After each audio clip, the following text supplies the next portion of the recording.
cold weekend we're done, which is 12 Central, 1 Eastern. Right, because 10 o'clock is our first hour. 10, 11, 12, yeah, so the 12 o'clock hour.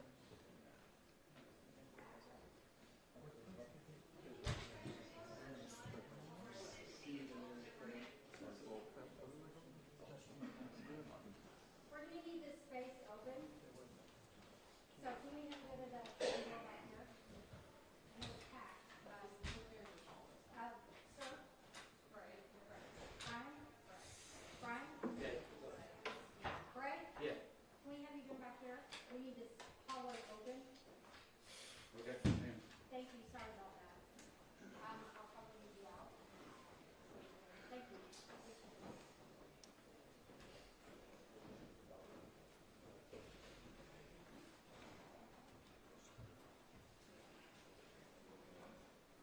So I'm going to have you move out.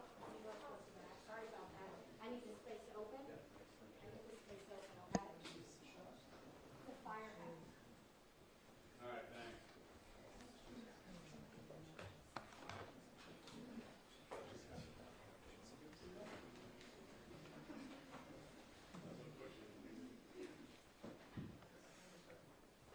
Susan, you still know where it's stuck.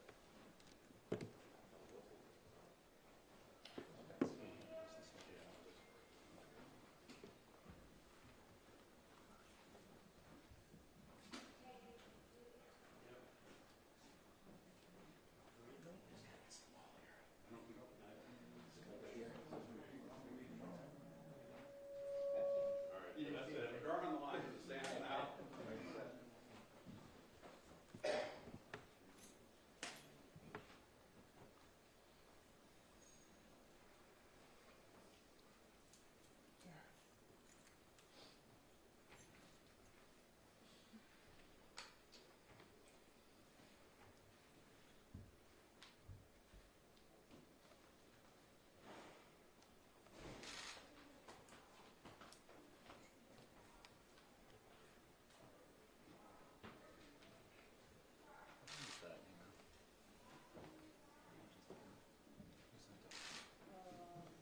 This nation agenda.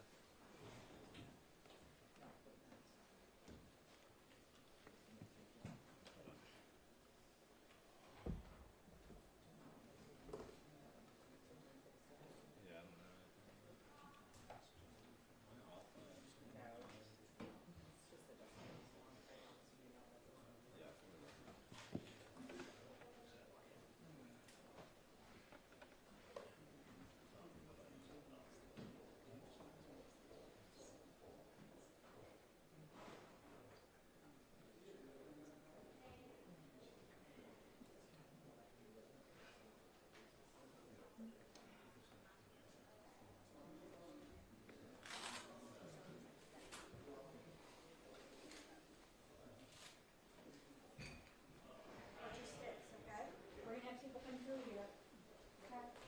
Thanks for standing by. You can just stand by for a few more moments. All the players are here, just so their patience is greatly appreciated. Susan, did you hear that? Yeah. Got it? Thank you. Thank you. Thanks. Right through here. So I'm going to have people come through this area. So, hey, can you go to the lemon? Yeah. Can we have you all stay on that corner? Yeah. Perfect. Right there. Sorry about that. Thank you.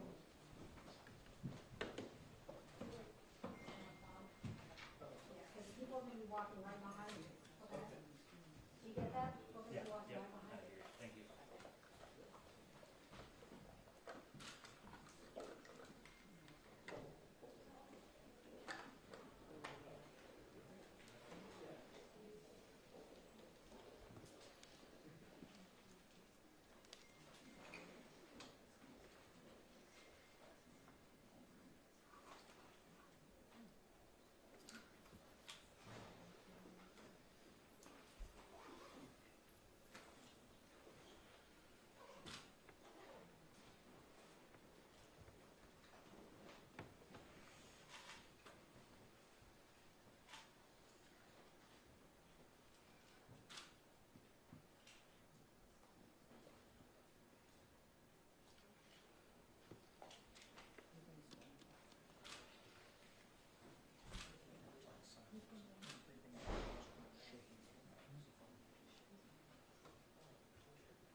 we didn't, Aaron, as you mentioned, the Public Safety Commissioner declining to even say how many people have been killed, referring to it as a very fluid situation, and that's certainly been the case all morning.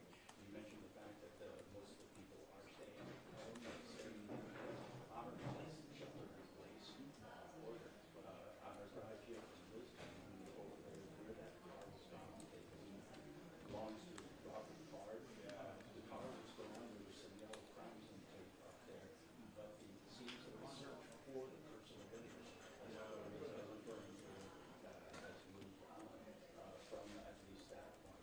One thing I should mention too, there are a number of out-of-state agencies that are assisting Maine police in their search for this person of interest. We did notice several New Hampshire state police vehicles that came down the road there, so they are very active in the search. And of course, the governor talked about New Hampshire state police also lending a helicopter to the search.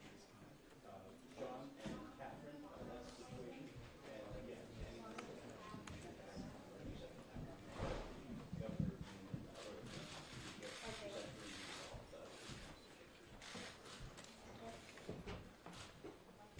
Oh, excuse me.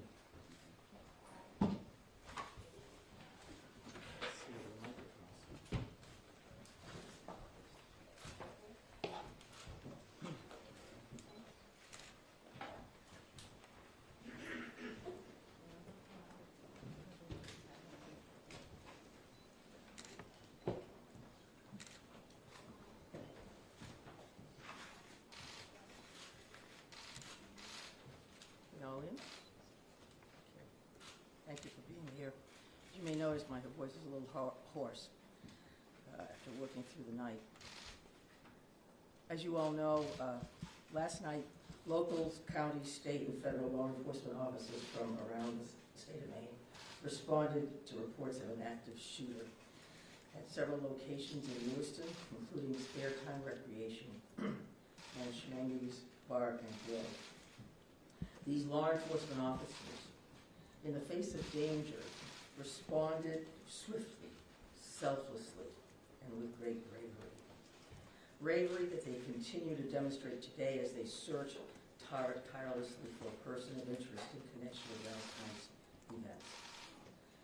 On behalf of all Maine people, I express my deep gratitude for your response and for your continued service. I also do so for Maine's hospitals and other medical emergency responders. I'm profoundly saddened to stand before you today to report that 18 people lost their lives and 13 people injured in last night's attacks. In memory of those we lost and in honor of those who were injured, President Biden and I have ordered all U.S. flags and state of Maine flags to be lowered to half-staff immediately for the next 5 days. Maine State Police have issued a shelter-in-place order for Lewiston, Lisbon, and Bowdoin as the manhunt for that person of interest, Robert Card of Bowdoin, continues.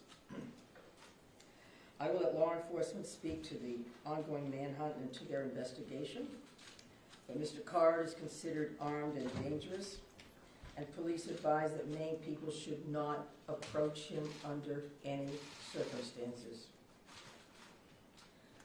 I continue to strongly urge Maine people to follow the direction of state and local law enforcement amid this ever-changing situation.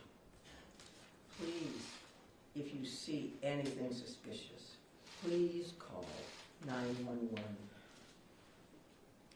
There are still many things we don't yet know about these attacks, but the full weight of my administration is behind law enforcement's efforts to capture the person of interest, Robert Card, to hold whoever is responsible for this atrocity accountable under the full force of state and federal law, and to seek full justice for the victims and their families. We cannot, and we will not rest in this endeavor. My administration is coordinating closely with local, regional, and federal officials to respond to this shooting. I have spoken twice with President Biden. I've spoken with Vice President Harris, Secretary of Homeland Security in my office, and Secretary of Health and Human Services, Sarah, all of whom have called me last night to express the Biden administration's full and unwavering support and to offer any and all help that we, the people of Maine, might require. The governors of our neighboring New England states and of other states have contacted me to offer aid, and I am sincerely grateful for their friendship and support. We've been in touch with every member of the Maine congressional delegation, all of whom have offered their full support, for which I am also grateful. I also spoke with Mayor Carl Chalene and Auburn Mayor Jason Levesque last night to reiterate that we are standing by them and that we are ready to provide any help people in these communities need and to deploy all available state resources, including grief counselors and other mental health services. We need to help our communities heal. If you or a person you love needs someone to talk to during this difficult time, please call or text 988 for free and confidential counseling. 988. Look, Lewiston is a special place. It's a close-knit community with a long history of hard work, of persistence, of faith, of opening its big heart to people everywhere. Lewiston is where I worked for years. It's where I met and married my husband and where our girls went to school. I love this place just as I love our whole state with my entire heart. I'm so deeply saddened, as is every one of the 1.3 million people of this beautiful state.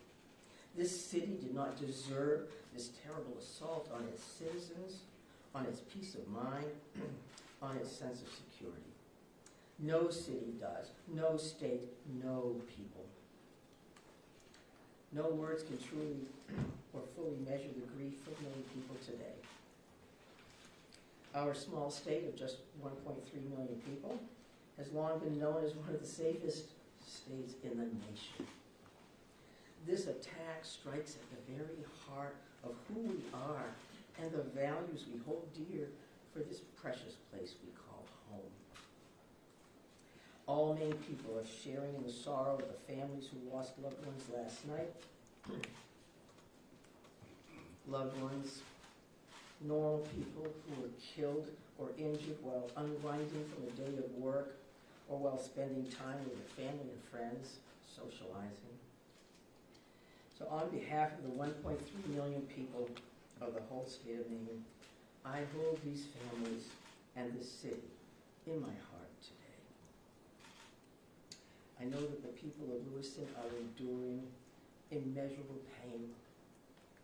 I wish I could take that pain off your hearts, off your shoulders, but I promise you this, we will all help you carry that grief.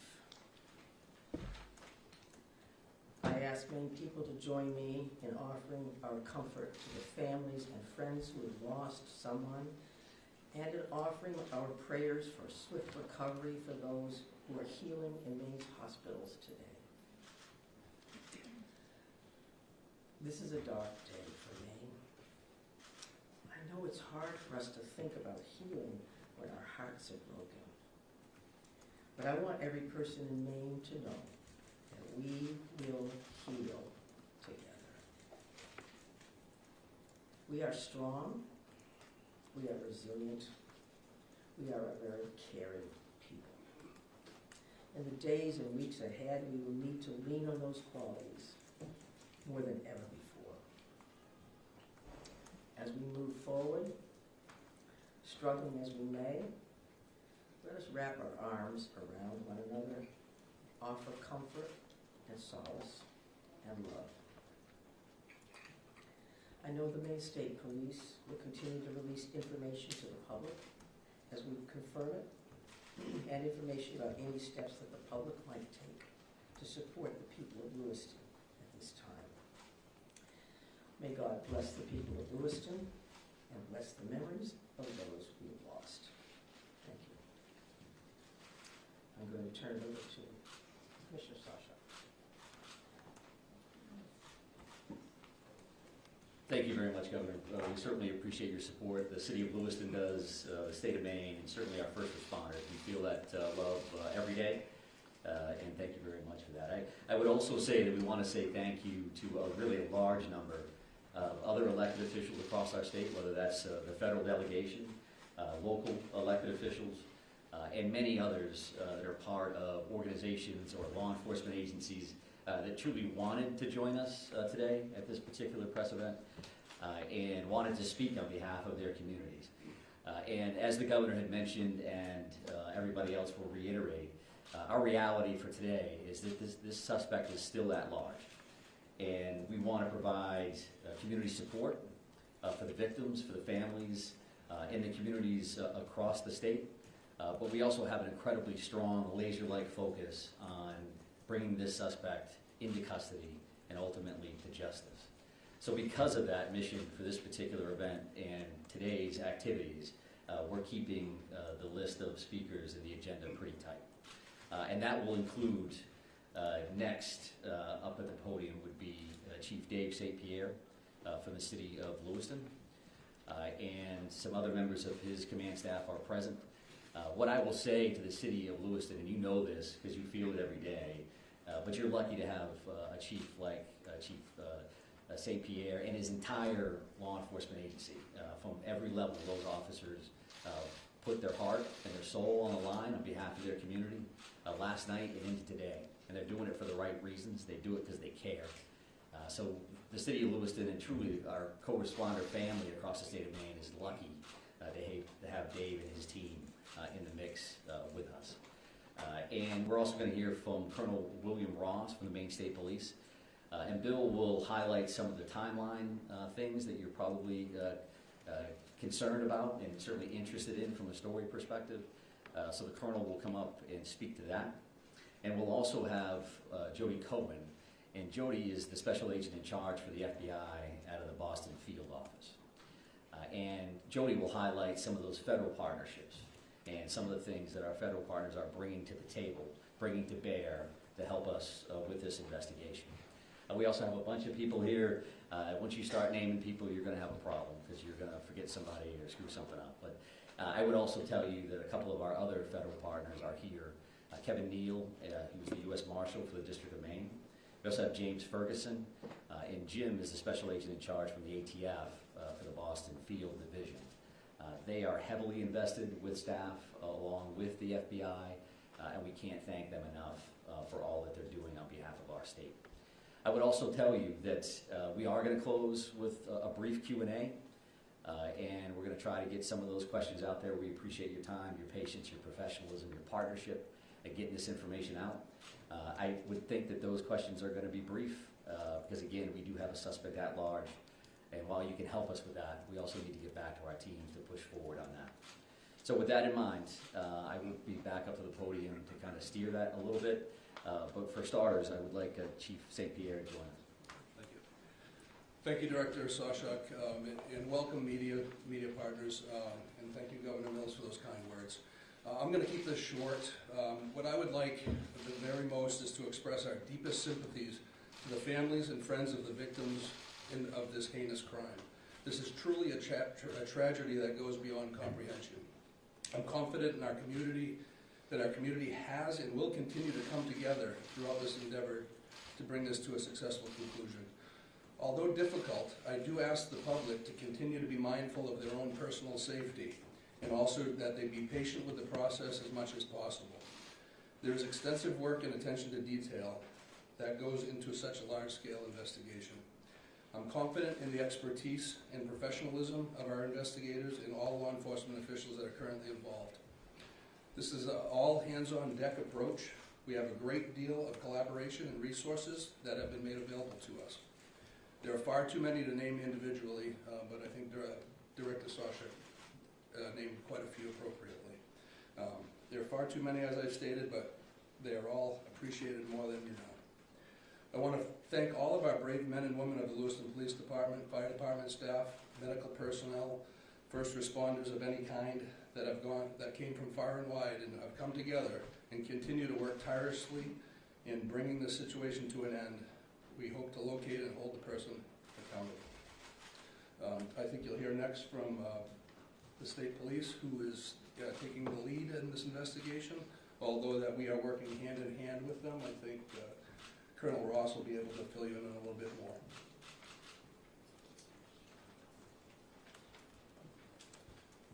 Thank you, Chief. First and foremost, this is an ongoing homicide investigation and search for the person that is responsible for it. We're in the early stages of this investigation, and I just want to let you know we will have updates. We'll be putting some type of a schedule out later on. But again, early stages of a homicide investigation, we want to be careful that we're doing things correctly. We want to get ahead of ourselves. I'm going to give you a bit of a timeline here to kind of fill in some of the blanks and give you some of the facts as we know them right now. A lot of this information will then be transferred to the Attorney General's office, as they will be the lead prosecutor, again, in any homicide investigation. Last night, October 25th at approximately 6:56 p.m., the Auburn Communications Center received a 911 call of a male shooting in Just in Time, or the Spare Time Recreation Center in the town of Lewiston, located at 24 Mollison Way in Lewiston. Shortly after that, at about 7:08 p.m., the Communications Center received multiple 911 calls about an active shooter inside of a Schmenge's Billiards at 553 Lincoln Street in the town of Lewiston. A large law enforcement response from multiple surrounding agencies assisted the Lewiston Police Department in trying to identify who this individual was and what was happening. As you can imagine, this was a very fast-paced, fast-moving, very fluid scene, very dangerous scene that these guys and girls were going into. 18 people are now deceased at this time. The victims at the Just in Time establishment, 7 people are deceased there, 1 female and 6 males, all from an apparent gunshot wound. Victims at the Schmenge's Billiards, 8 are deceased. 7 males inside the establishment, 1 male outside of the establishment. Again, also apparent gunshot wounds. Multiple people were transferred to area hospitals, Central Maine Medical Center, St. Mary's, and Maine Medical Center.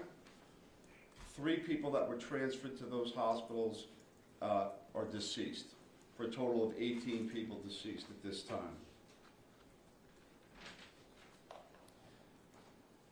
The investigation into the person responsible for this identified a vehicle located at the Pajebscott boat landing in Lisbon. That person, through the registration of that vehicle, was identified, as been stated earlier, as a Robert Card, born in 1983. Several of the deceased have been identified, and their families, next of kin, have been notified. Approximately 8 people at this point have been identified. 10 people, 10 of these victims, still need to be identified at this time. Currently, there is an arrest warrant for 8 counts of murder for Mr. Card. And the reason it's 8 counts because 10 people have not yet been identified. As those people are identified, the counts will probably go to the total of 18. He should be considered armed and dangerous. Based on our investigation, we believe this is someone that should not be approached. This is someone that should be, if you come into any contact with this individual or someone that you think looks like this individual, you were to call 911, and I'll provide some tip line numbers at the conclusion of my briefing. Lewiston Police Department, federal, state, county, and other local municipalities are involved in a coordinated search at this moment for this individual. So there's the ongoing investigation and there's a search to apprehend this person. Both happen simultaneously. I can't stress this enough. This is an ongoing investigation in the early stages. More information will come out in conjunction with the Attorney General's office as the lead prosecutor. We can't share all of our information right now, and I'm sure you understand that. I'm going to give out 2 numbers that go to a tip line. 911 is also appropriate for this, but if anyone can call these 2 numbers, this would go to the State Police tip line. Area code 207-213-9526, 207-509-9002. And we'll be sending something out later that has that information in it if you weren't able to grab that now. Again, this is a very fluid situation. We have a lot of resources, as Chief St. Pierre had mentioned earlier, that are on the ground in a coordinated effort to apprehend this individual. We've notified the Department of Education, and they have determined what they're going to do with the schools. A lot of schools, area schools, were shut down today based on our conversation with them. Again, as more information comes in, we'll be providing it to you. Thank you for your time. This is a very difficult time for, I think, the community of Lewiston, difficult time for obviously the victims' families, and it's a tough time for law enforcement. It was a rough night last night, but we're committed to bringing whoever's responsible to justice. And again, we are currently looking for Mr. Card right now, someone that we'd like to apprehend. Thank you. Thank you, Colonel. And FBI Special Agent in Charge, Colin, if you could join me, please.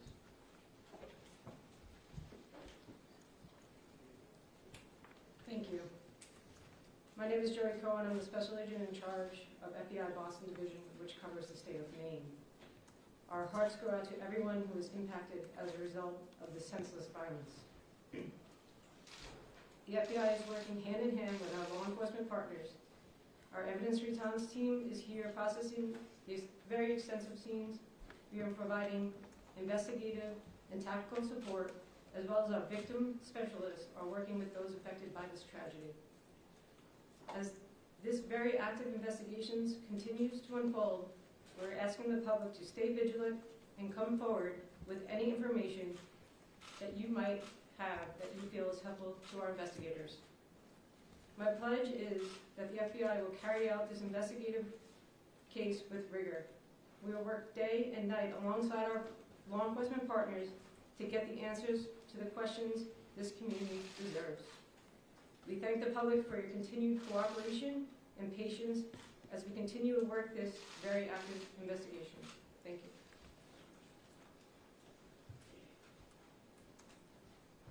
you. Appreciate that. And I would say that the reality here from a resource standpoint is that when we've asked for anything, the answer has been yes, period.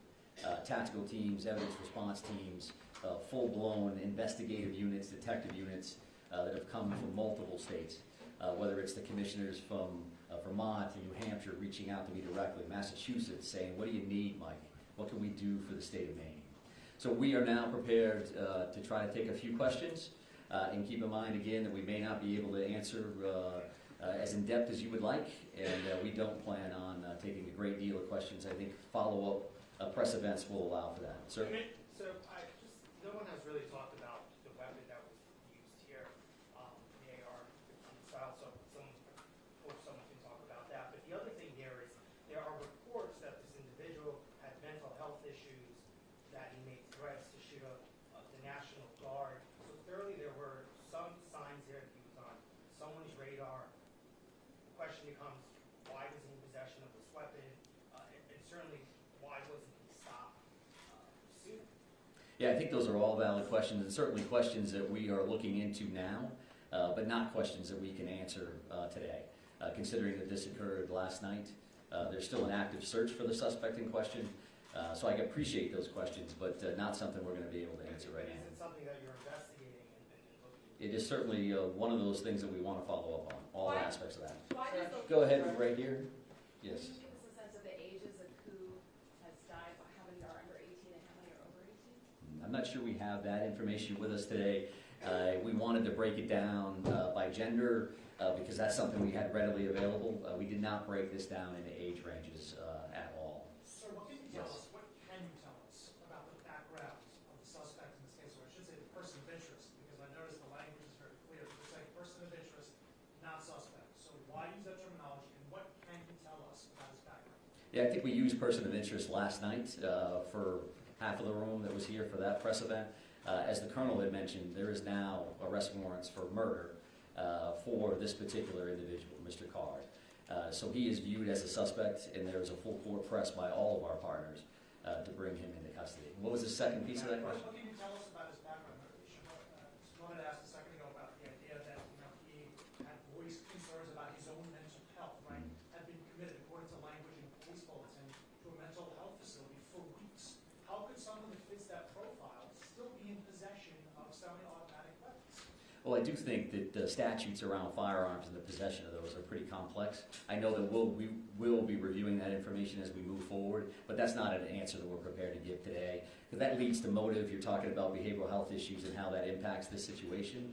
I would expect you'll hear back from us on that in the future. Right here, sir. Yeah, I've got a question about, we've seen helicopters in far north as Monmouth. Can you tell us anything about what's leading you that far north of the scene where you're coming from? Yeah, sure. So we have law enforcement assets that are deployed over a number of communities doing follow-ups on a number of different things.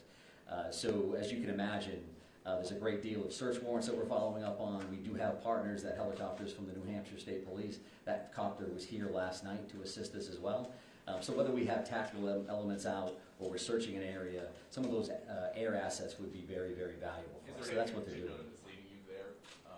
We're not going to speak to what brings us to a specific community one way or the other. Yes, Yes, ma'am. ma'am. Right here. Identifying the unidentified victims, what are people encouraged to do? Is there DNA being, tested from family members who may have missing loved ones? Like, what is that? What's that approach right now? Yeah, so we did have a family reunification center open last night. We do have behavioral health liaisons that are fully engaged to work with families and work with loved ones and work with victims, for that matter, that may be in the hospital and seeking treatment. So those things are actively occurring. We are dealing with each one of those situations separately. So do we need DNA on that? Are we just waiting to find a loved one, some kind of family member that we can make a notification? I think that varies across the board.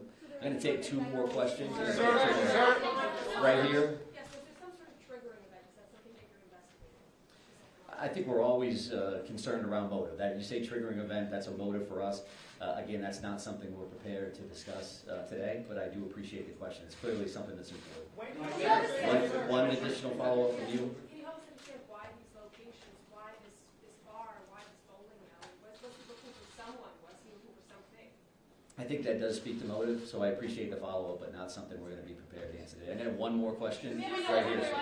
Right here. Can you say, is Card, first off, to clarify, the arrest warrants issued today, and can you say if Card is still in the state or even still alive? Well, we're actively searching for him. If I knew the answers to those questions, and this would be a different press conference, I would assume. So we don't know his location, and I'll leave it at that. And we are working with the Attorney General's office reference to those. So with that in mind, we're done taking questions for now. So we are going to actually take off at this point. Thank you very much for being here. I appreciate that. Have there been any credible sightings? We've not really gotten any answers. So Thank you.